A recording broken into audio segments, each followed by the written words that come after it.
On the press briefing, 2-minute warning on the press briefing. Thank you.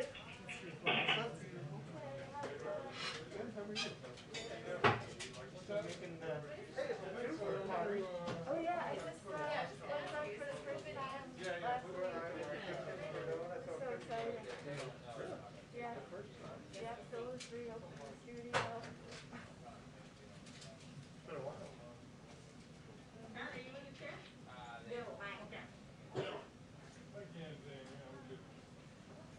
Mary, you know where you're going?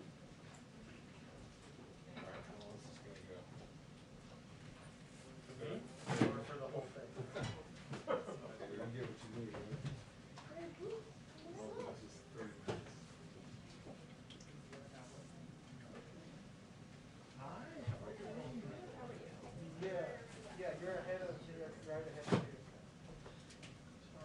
Sorry. Very festive. Yes, but Very festive bunch in here. Look for Thank some- you. Darlene, particularly festive with her small shrub. Small shrub. Yes.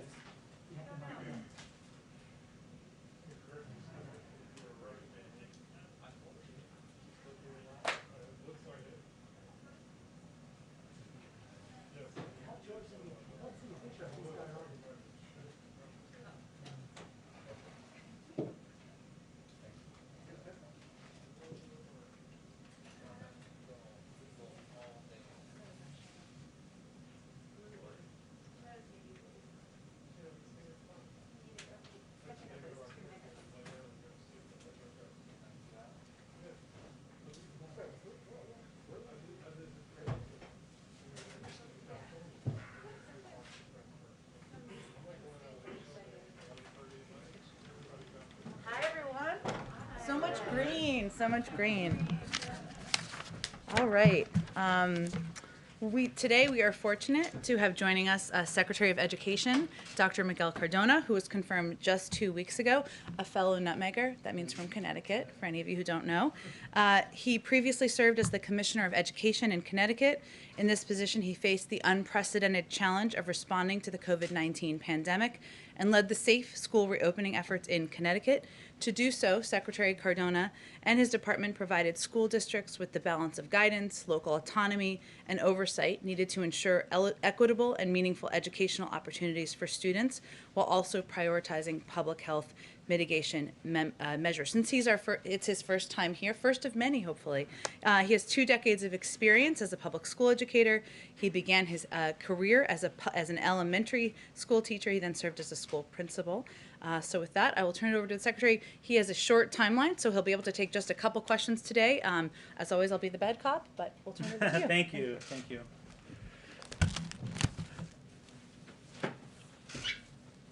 Good afternoon. As Jen mentioned, I'm Miguel Cardona.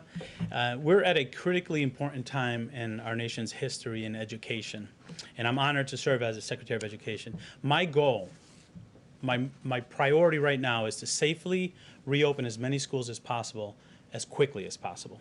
And to do that, earlier today, I notified all 50 states, DC, and Puerto Rico of the amount of funds they'll be receiving from the American Rescue Plan, totaling nearly $122 billion to help them reopen safely and quickly. I'm also pleased to share that HHS is allocating an additional $10 billion for states to do screening and surveillance testing in schools to make sure we can not only open our schools, but keep them open. And then thirdly, I'm really, really excited to announce that next week we will be having our national reopening summit for schools, where we're going to hear best practices from across the country on how to do this safely and how to do it quickly. Because we know there are great examples out there. We know students learn best from students, teachers learn best from teachers, and states will learn best from states on how to safely reopen schools quickly. I'm really excited that Dr. Jill Biden will be offering opening remarks, and Dr. Rochelle Walensky will also be in attendance. So I'm excited about that. You know, as a parent and as an educator, I know the value of in-person learning, and for those of you that are parents here, you know there's no substitute for in-person learning. So I'm excited to get to work, making sure we can safely reopen our schools as quickly as possible. I'll take any questions you have. Thank you. Okay, Darlene. Thank you, Mr. Secretary. Thank you for being here. You talked about the money that you informed states that they're getting. How will you ensure that the money is actually spent for the things that schools need to reopen?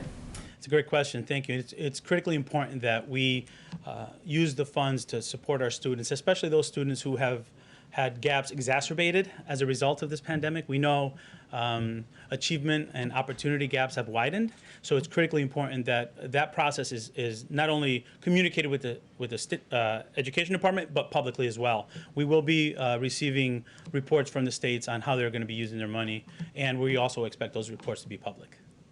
Go ahead. Mr. Secretary, thank you for being here. Now that teachers are eligible in most every state, what do you say to those teachers and school officials who refuse to get vaccinated? Well, you know, the vaccination is one of those strategies that we know, in addition to the mitigation strategies, allow for schools to safely reopen. So it's critically important that we vaccinate as many as possible, and we promote the benefits of the vaccination to make sure we have safe school communities. So the message really is, if you're able to get a shot, and you know that's a strategy to help keep our schools open. Nothing about making it mandatory. If teachers want to come back unvaccinated, that's fine by you. At this point, vaccination is available for educators, and I'm proud that the president prioritized educators to be vaccinated, because we know that when that's not the case, it's more likely that schools will close due to quarantining. Can I ask you about the money quickly? We know that you said $122 billion will be given to the states from the American Rescue Plan right now. The CBO anticipated that the bulk of the spending of funds provided through that plan won't be provided until after 2021. That there was, I think, $67 billion that existed from the past relief plans that have been passed that, according to the CBO, the bulk of which had not been spent. So why, at first, is that accurate? And why hasn't more of that money been spent right now, even before the American Rescue Plan money was sent out, to get those schools to safely reopen? We know that the bulk of the money is also being used on human resources, and that's paid out as people perform the service or are hired and their contracts are paid out. And services also are paid when they're given. And we're in March. We still have some of the school year left. We're looking to release funds this month. And we know that schools are needing that to not only prepare for reopening now, but also to plan ahead. We know that when our students come back, they're going to need more social emotional support. We know that our schools have to be designed to meet the needs of the students after they return after a pandemic. So this is a long-term process also that they can plan for next year and the following year as well with this American Rescue Plan.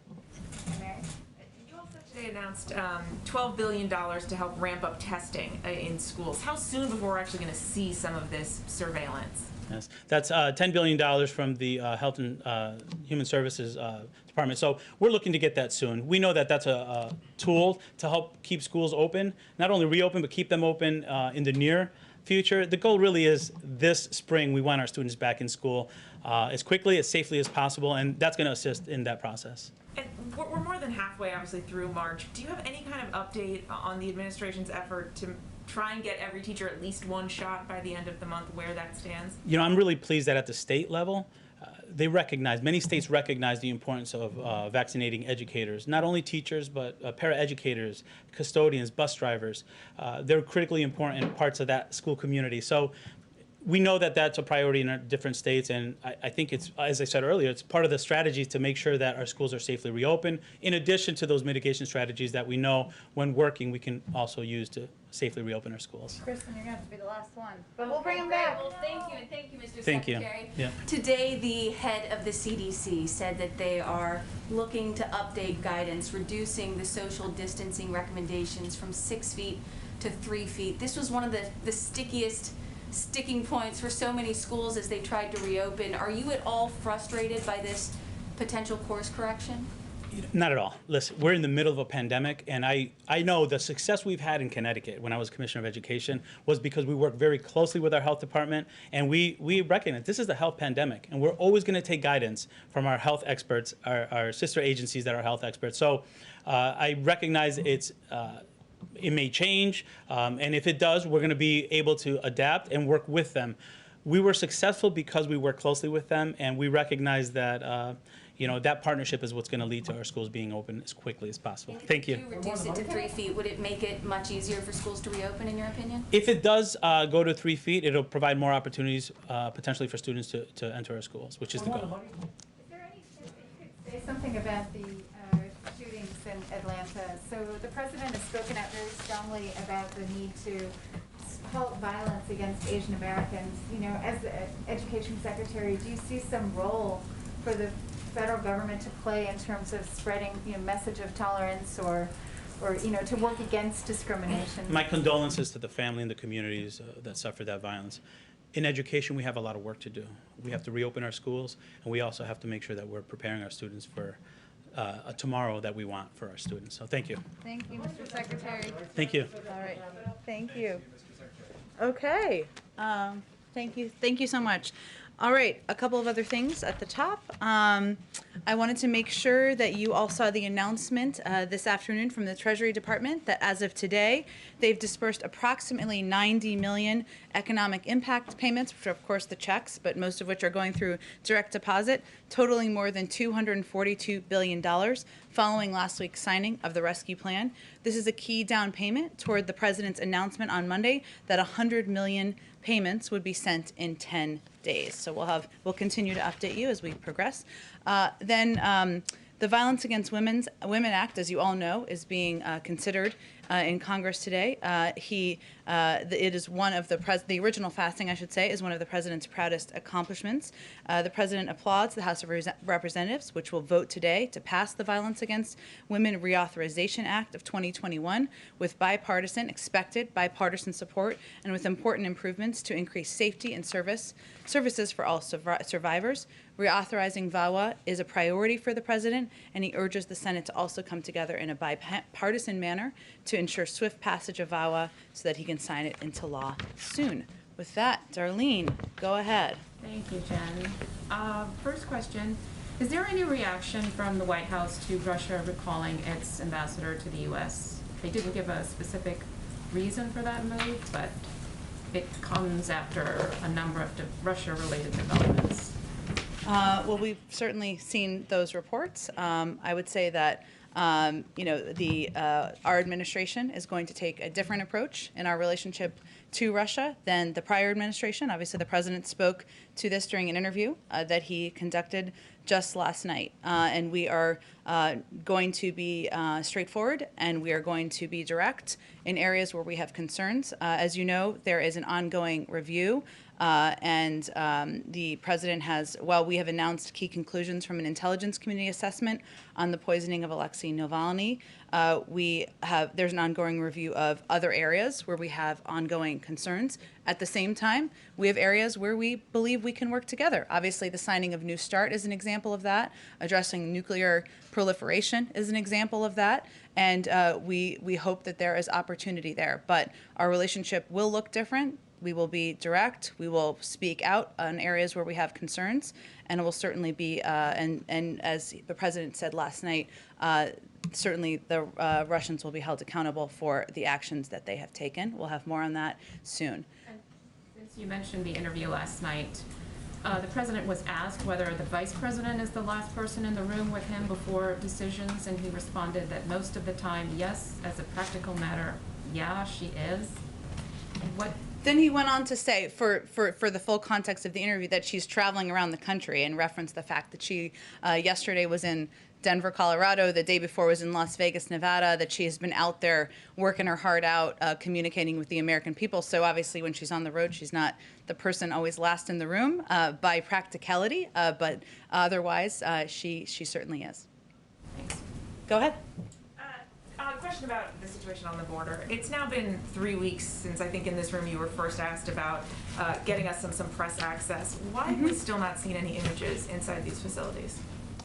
We remain committed to doing that, and I think these facilities are overseen. HHS, of course, oversees the shelters. The DHS oversees the Border Patrol facilities, and we want to work with them to ensure we can do it, respecting the privacy and obviously the health protocols required by COVID. But even given COVID protocols and obviously privacy concerns, even you all haven't released any images that you obviously could redact if you wanted to. Again, we remain committed to sharing with all of you data on the number of kids crossing the border, the steps we're taking, the work we're doing to open up facilities, our own bar we're setting for ourselves, and improving and expediting the timeline and the treatment of these children. And we remain committed to transparency. I don't have an update for you on the timeline for access, but it's certainly something we support. On this, we're hearing from border agents that they're frustrated that they can't show us what's actually happening along the border. They can't do ride-alongs. They can't answer questions about what's happening inside. It certainly seems like there's an element of secrecy here. Why?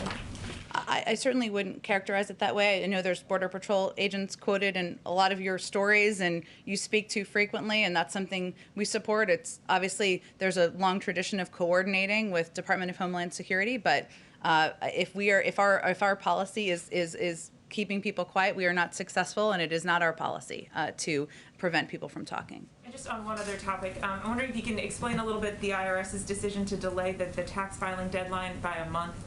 What's the hope of the impact of this? Sure, I know we've seen some of those reports. I don't believe it's been confirmed or finalized quite yet.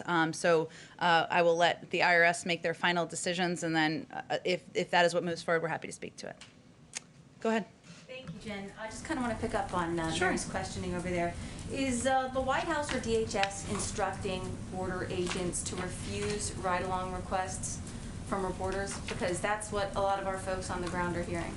Again, I think we've seen, watching a number of the reports you all do, a number of Border Patrol officials who are quoted in them, who are appear in them, and certainly from the White House, we support that. It's coordinated through the Department of Homeland Security, and I'd point you to them for any additional questions about the logistics of press access. But our reporters used to be able to get ride-alongs during the Trump administration, and you all came in and promised to be the most truthful and transparent administration, and you all, oversee the Department of Homeland Security. So if you all wanted to grant access to the press, couldn't you just tell DHS to do it? Again, we fully support transparency, and I would encourage you to talk to the Department of Homeland Security about any requests you have for press access or what you're looking to accomplish at the border. Okay, Oh, one more go ahead. question. And one of the biggest criticisms of the Trump administration's Remain in Mexico policy was that it overwhelmed all these border towns in Mexico and created pretty dangerous living conditions for these migrants. And so now you have the exact same thing happening. Even though you all have rescinded that policy, these border towns are overwhelmed, and the president is saying, do not come. So how is the situation on the ground in Mexico any different? Well, the situation on the ground is certainly challenging, in part because we inherited a dismantled system that wasn't prepared for processing asylum requests, that had left in place the Remain in Mexico program, where people were in a camp that was did not have the conditions that we felt. But there are new camps popping up. Well, I think what I'm conveying to you is that we are less than 60 days, about 60 days in. We are working to repair what has been an unprepared and dismantled system. It's going to take some time. Our policy is that we're obviously going to continue to make sure we're working through our laws, and the border is not open. But we also, as you know, have changed our policy to approach it in a more humane way and keep kids safe. And that requires putting in place more effective and efficient processing at the border. It's going to take some time. We're working through it. Every day we have new steps and new improvements we're taking to make the system more efficient and effective. So is there a limit or a cap to the number of unaccompanied minors that are going to be allowed into the U.S.? A limit or a cap? So should we send some kids who are 10 back at a certain point? Is that what you're asking me? I'm not setting the policy here. I'm just asking you what the Biden administration's policy is. Is there a limit to the number of children that will be allowed in? I mean, the numbers we're hearing now, 565 on average every day. I'm just curious what the end game is here, how many ultimately would be allowed in. Well, I think where we are is we're focused on some of the very specific numbers. So when we came into office, there existed about 13,000 permanent beds in HHS or permanent and influx shelter system facilities during the last administration. Thousands of these beds, approximately half, were taken offline due to COVID. Staffing was also reduced to put it on par with the new reduced capacity. This was sufficient for the prior administration. This is how we got here, because they were expelling children in addition to families and single adults. We decided, as you all know, that we will be more humane about how we approach this. There wasn't operational capacity built. The prior administration also did not consider that there were other mitigation efforts like masking, improved ventilation, cohorting, and other measures that would contain the spread of COVID. There's now revised CDC guidance, which means there's greater capacity in these facilities where we can expedite getting children into them. We are taking steps to ensure that when kids come to the border, we look and see if they have a phone number in their pocket so we can call the family member and get them to those family members as quickly as possible. These are the steps that we're taking at this point in time. Our policy continues to be, we're not going to send a 10-year-old back across the border. That was the policy of the last administration. That's not our policy here. Go ahead.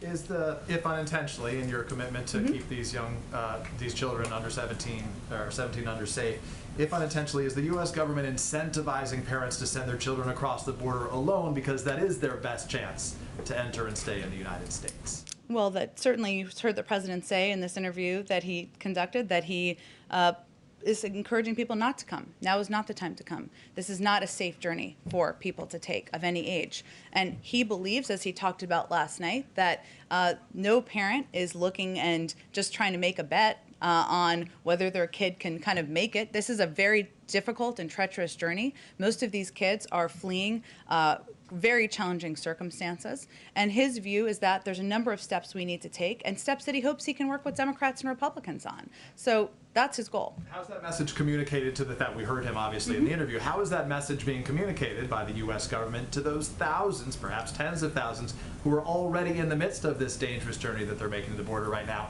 and they are not receiving that message? The thousands of children or the thousands of families? Children, families, adults, all of them, all the in-between that our teams from Telemundo and other reporters on the ground are meeting. Well, we convey with every official that speaks. Secretary Ali Mayorkas did an interview just yesterday. You've heard Roberta Jacobson speak to this, and a range of officials beyond them who are speaking directly with countries, working in partnership with them, speaking directly through channels that are in the region, that now is not the time to come. The border is not open. This is a treacherous journey. The vast majority of people will be certainly sent back on their journey, and that's the message we're sending. I guess it seems maybe it's a mixed message that's received right now, but initially Alejandro Mayorkas said, don't come now, right? And then we heard from the president saying, don't come, that the U.S. is in the process of setting up this system so that in your own home country you can apply for asylum. Yeah. So how do you, it appears to be a mixed message, or it's received as a mixed message, which is don't come now, come later, and others don't come at all. Well, I think this is no doubt a complicated circumstance, and what we are trying to do is address this in an effective and humane manner, and that requires putting in place additional policies and measures. You referenced one of them, which is reinstituting the CAM program, which would allow kids to apply from their home country. That is certainly a positive, an option. And how long would it take till that's available to them? We are hoping that can be happen soon. I don't have an exact timeline for you, but we would like to put that back in place. It was a program that was already in place and was ended in 2017. So that's an example. We want to build on beyond that, so we can have programs where it ensures that kids are not taking this difficult journey, that they have other choices and other options. But I was also, and this will take some more time, but we're going to keep seeing these cycles, which we've seen. This is not the first cycle. 2014, 2018. These numbers have been increasing since April of 2020 of last year. Unless we work together, Democrats and Republicans, to address the root causes, there have been policies and bills. The president worked with Senator Lindsey Graham as an example on a bill to try to give more funding to address the root causes in these countries. If we don't take those steps now, we're going to keep being on these cycles every year, year after year. Last question from the interview last night. Yeah. They talked about the topic of Governor of New York, Andrew Cuomo. I guess my question is, why did President Biden feel the need to weigh in to say that if the claims of these women were confirmed, that the governor would likely be prosecuted? Well, the president respects the role of law enforcement and the justice system, as we often state from here, and as he has often stated. He was asked a specific question about what should happen if the investigation confirms the claims of the women, and he answered that question. So in the past from this podium, previous Democratic administrations. They've said, we're not going to weigh in, not going to put our finger on anything that has to do with the Justice Department or their decision. He was not saying this is going to happen. Obviously, the process is going to play out. There's an ongoing investigation that should be swift. It should be thorough, and obviously, it will determine what the outcome is here. And he certainly respects that. Okay, thank you, Jen. Go ahead. Just want a couple of questions. So on the Atlanta shootings, do you see some need for the White House and the administration to create perhaps a point person to address anti-Asian violence, even though the shooting hasn't necessarily been linked? It is a concern that the president has raised. Is there some move afoot like that? Well, first I would say that it's important to note that the president, we've put out a few updates today, but just to reiterate, he was briefed overnight. He obviously talked to the Attorney General and the FBI Director this morning, and we're continuing to monitor the situation. As you touched on, local and federal law enforcement are still determining a motive. They had their own press conference this morning. That doesn't change the fact that this news was horrific. And broadly speaking, there has been an increase, as you have noted, and we have all seen, in attacks and crimes and hate crimes as well, and other circumstances against Asian Americans. And that's why he raised this in his address when he delivered in his primetime address on Thursday night. He did sign an executive order, and actually there are ongoing processes, including from the Department of Justice, where they're doing listening sessions now. HHS will start those soon. He signed that executive order within the early part of his administration, and he's also asked Susan Rice and Cedric Richmond to do listening sessions as well, so that we can hear from the community and determine how that should impact policies moving forward. Broadly speaking, as you know, there's also an ongoing review of domestic violent extremism that is wide-ranging. That is a 100-day review that will take a look at a range of issues, and that will also be a longer-term strategic, comprehensive look at how that impacts our society, and this will certainly be a part of that. Just wanted to follow up on North Korea. So Sure. the talks that are happening with the Chinese this week. What are you looking for from China in terms of its response to North Korea? The U.S. military expects North Korea to resume testing of ICBMs. What would that mean for your review of those policies? I don't think we're going to get ahead of their testing. If they decide to test, I will say that part of our strategy as it relates to the denuclearization of North Korea is, of course, to lead with diplomacy and engagement with partners in the regions, even some where we have at times adversarial relationships, is a key part of that strategy. And so the Secretary of State, the Secretary of Defense were also just recently in South Korea, a meeting with also with the Japanese.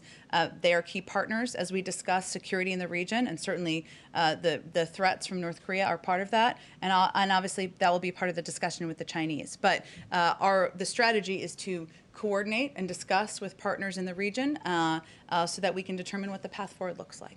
And then finally on Mexico, since we're talking about the border, but Mexico and Canada are also looking for doses of vaccines.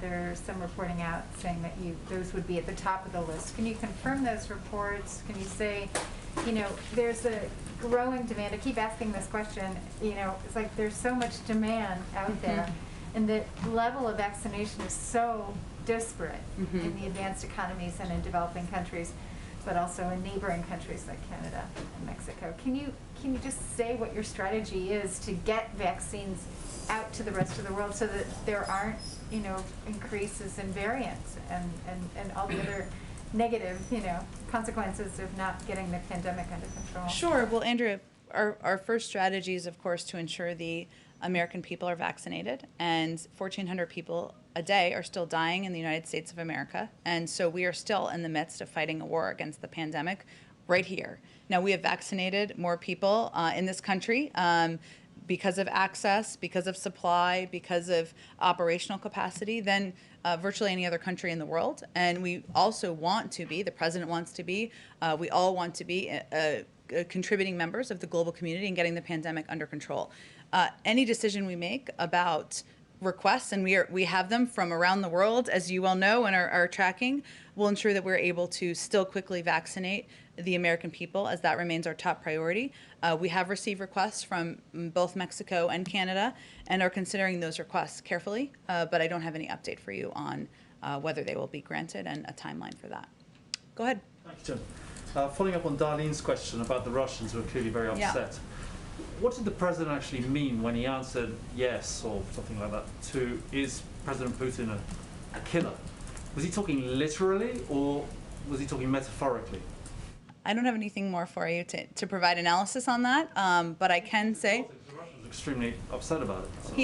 he also repeated a story that he told in his own book about a conversation he had with President Putin, and as was evident in the readout we provided of the call the president had with President Putin, he does not hold back on his concerns about what we see as malign and problematic actions, whether it is engagement in the 2020 intervention in the 2020 election interference, a report obviously released just yesterday, their involvement in the poisoning of Alexei Navalny, ongoing reviews that are related to bounties on troops, and of course the SolarWinds hack. So he's not going to hold back in his direct communications, nor is he going to hold back publicly. And we have still found ways to work together on areas where we have mutual interests, including the extension of New START by 5 years. So that's diplomacy in action there. Go ahead. Sorry, one more, Yeah. if you don't mind. Yeah, from moving from Russia to China. So while Secretaries Blinken and Austin are out in Asia, there's an elephant in the room, which would be the growing talk about China having designs on Taiwan. Is the US publicly committed to defending Taiwan, come what may? I don't think I have anything new on our policy as it relates to Taiwan for you today. Obviously, there are a range of topics, including Taiwan, that will be discussed in these conversations in Anchorage that are happening over the next 2 days, if I'm getting the time frame correct. And I'm sure the Secretary of State and the National Security Advisor will come out and engage with the press when those meetings conclude. Go ahead. Thanks, Jen. Back to that DNI report.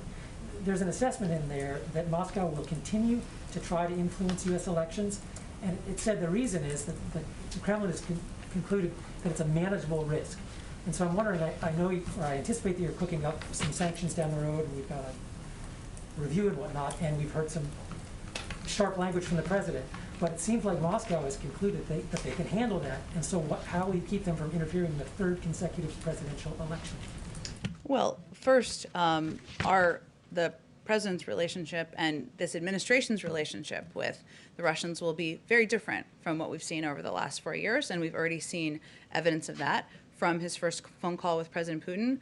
President Biden has been clear that the United States will also respond to a number of destabilizing Russian actions. And as you know, and as we've already talked about, we have requested new or declassified intelligence community assessments in 4 such areas and plan to respond to each of them in the coming weeks. Those are ongoing. I would say that the Russians have intervened or attempted to intervene in elections for many years. I mean, long before 2016. We certainly are very eyes wide open about that and fully aware of that.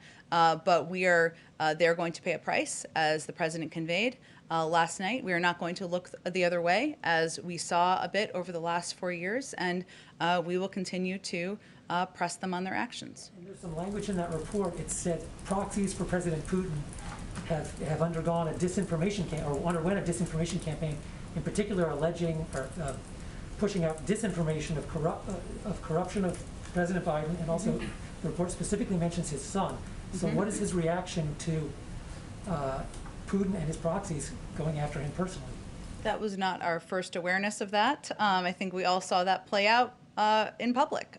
So the president felt it was important to release the unclassified version of this report, which, as you know, the assessment was done under the last administration. It is evidence of the hard work of the men and women in the civil service who keep government functioning. But it's important for people in this country, members of Congress, other countries to understand what their actions are. And if we want our adversaries like Russia are attempting to divide us. And one of our strategies is to transparently expose their tactics so that the world is aware of them. So that's why we released this report. Go ahead. On the president's interview, he said on taxes that anybody making more than 400,000 will see a small to a significant tax increase. To clarify, did he mean individuals or households? Because it wasn't very clear, and Secretary Yellen, I think, has referred to households before. Families. Yeah. Okay, not individuals. Good. Oh, And then one go other ahead. thing on schools that I didn't get to ask the secretary, but I know the White House is committed to trying to open schools 5 days a week. How many hours a day would that include? Are you pushing for full school days, 5 days a week? Yep. Go ahead. Oh, go ahead. Go ahead. I'm very drawn to the green. I'm sorry. Go ahead. And the red and the green. Go ahead. The president said in the Oval Office he didn't, I'm going back to Atlanta, and then I want to ask you another question on the border, but the president said in the Oval Office he didn't want to make a connection on the motivation of the shooter in Atlanta. But to broaden it out, why does the president think attacks on Asian Americans are increasing in this country? Why does he think that's happening? Well, he wanted to be very clear because there's an ongoing FBI investigation, right? And he didn't want to attribute motive. There are law enforcement authorities who do that, and it's important to note when the investigation is concluded or not. So that was a bar he was working to respect there.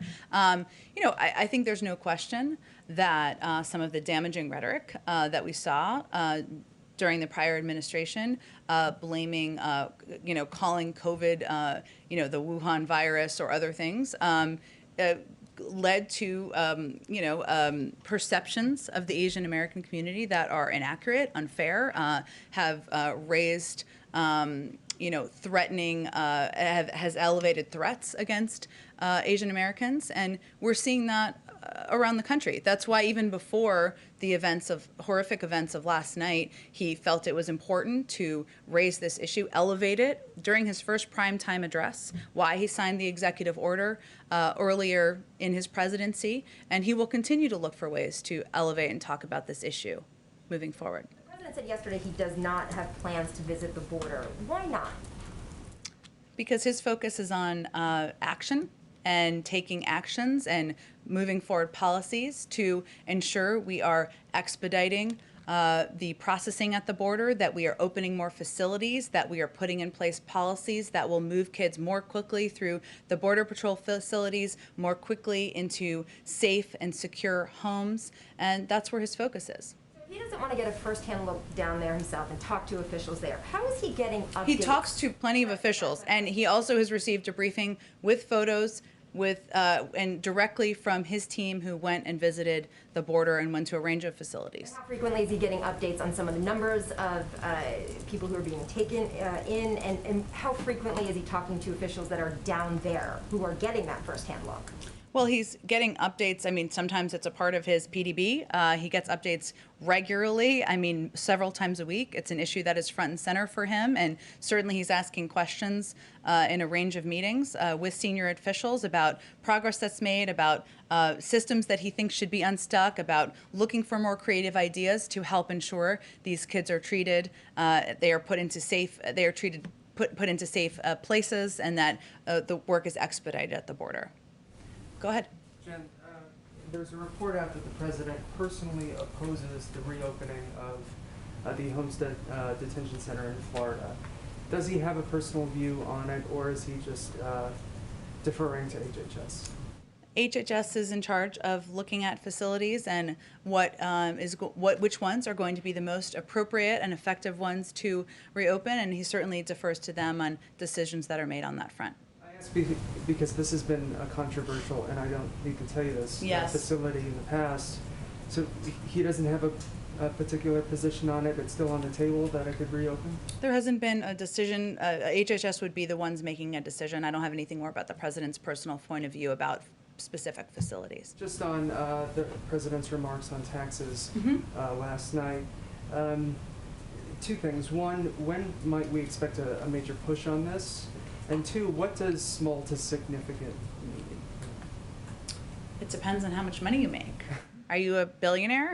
Then you may pay more in taxes than someone making, family making $425. there's going to be a range in any tax proposal. He talked about this on the campaign trail, and he talked about it during this interview last night, in part because it's on his mind about how to ensure people are paying their fair share, and that we are looking for revenue funds to continue to build back better. But I don't have a timeline for you on when you'll hear more. It's just something that he has long had a commitment to, and I expect in the coming months, or sooner than that, you'll hear more about his next stages of his agenda, but this is certainly part of what's on his mind and what he would like to work with Congress on. Go ahead. Yeah, in the ABC interview, the president said that democracy is having a hard time functioning. Mm-hmm. Can you clarify, was he just talking there about the Senate and the filibuster, or is it a broader concern? He was asked in that frame, and asked in the frame of how to get work done, and how to move forward the agenda for the American people. And the president's an optimist. He is a person who believes that there is a lot of opportunity for Democrats and Republicans to work together, that there is a history of support for some of his major priorities, whether it's infrastructure or solving cancer,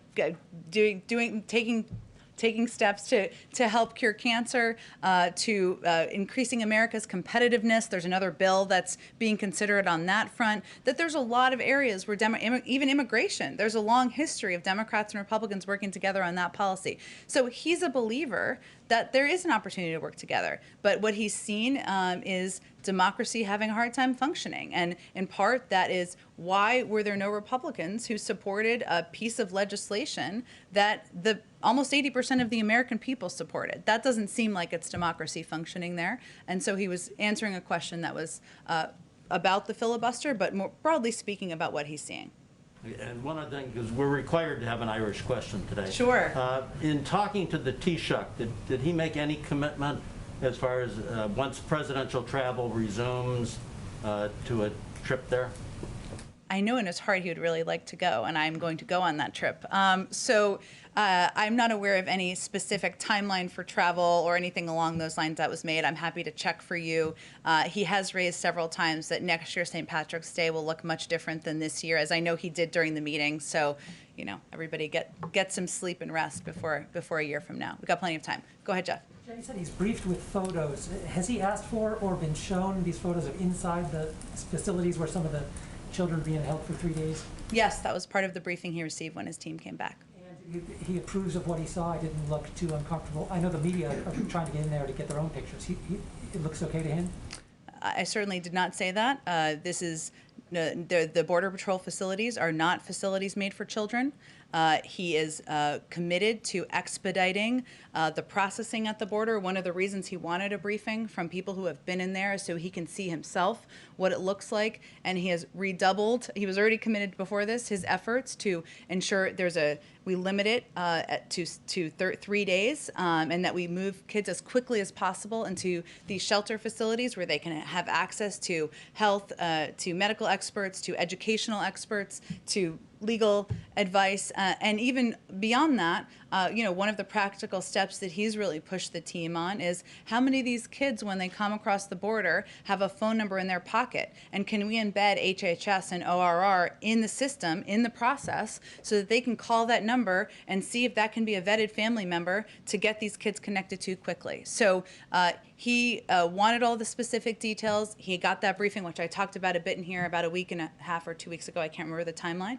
And since then, we've put in place a number of steps to expedite the process, to look for additional facilities, and to look for ways to improve the very challenging situation at the border. Let me just go to making sure I get to everyone. Linda, go ahead. Sure, hi. Thanks, Jen. One from me and then one from, I'm the pool reporter, so I have one Okay. from another outlet. So my question actually was for Secretary Cardona, but I'll ask you. Sure. Is the Biden administration concerned about the number of families choosing alternatives to public education because of the pandemic? And does the administration have a plan to encourage them to return to public school? It's a great question. I wish you'd asked him that question. I'm happy to talk to him about it. I know he had a very limited amount of time today. I was just excited to get him here.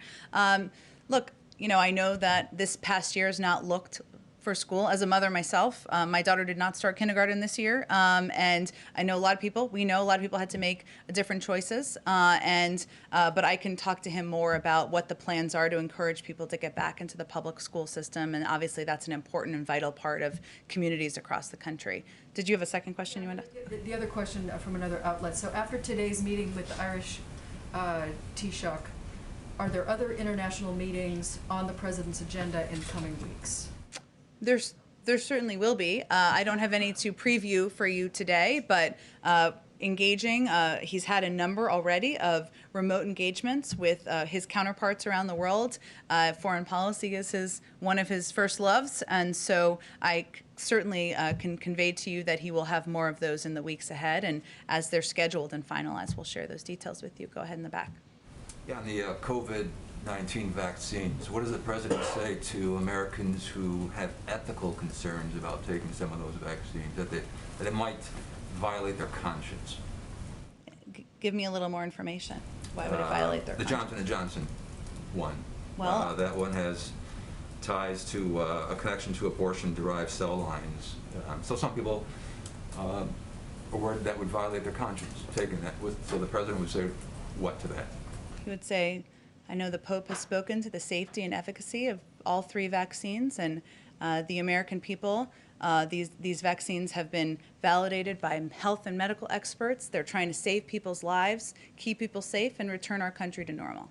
On schools, billions are going out to try to get them to reopen now. If come fall, if schools are still unopened, would the administration find that unacceptable?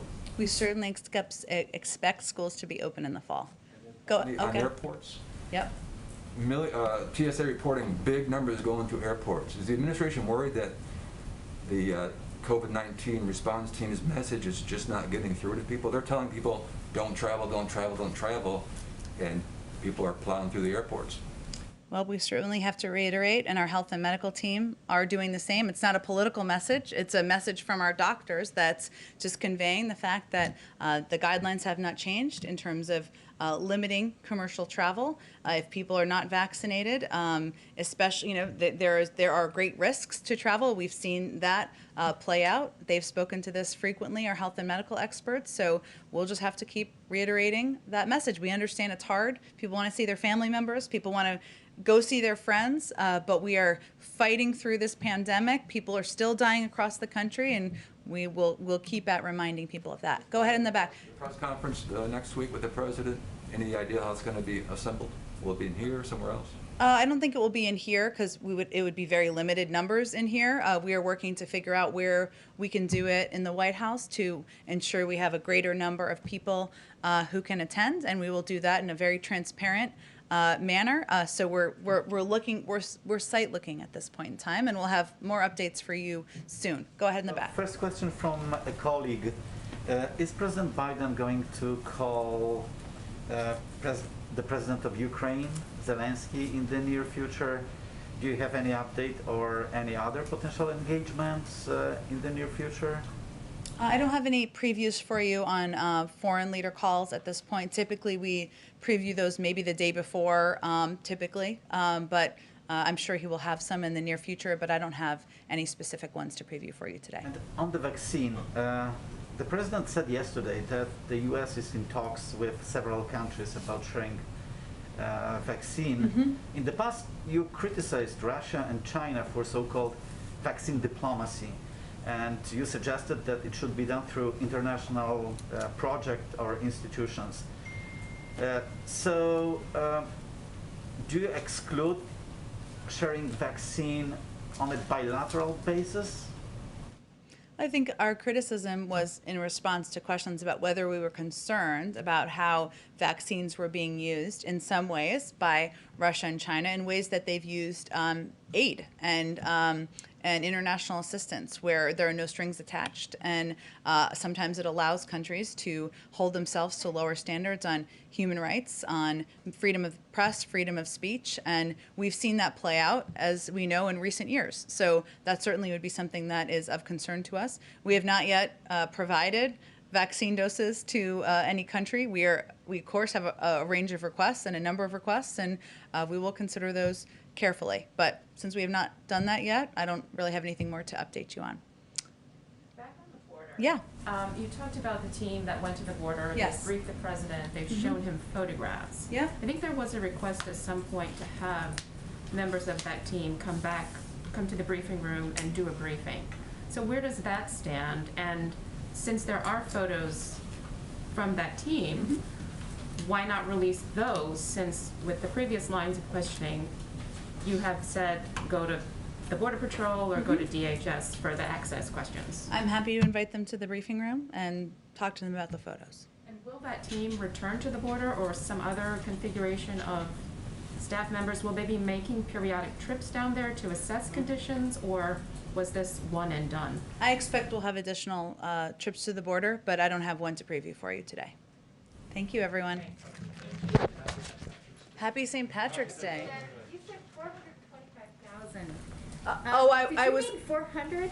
I was saying that if you're a billionaire, you're going to pay more in taxes than somebody making 425, over 400. I was just as an I see. example. Oh, okay. Yeah. Okay. Sorry, I wasn't trying to change the threshold. Yeah, on we you. were just like, oh no, new No, threshold. no. I should have used something more, 572 something. Thank you. Thank you.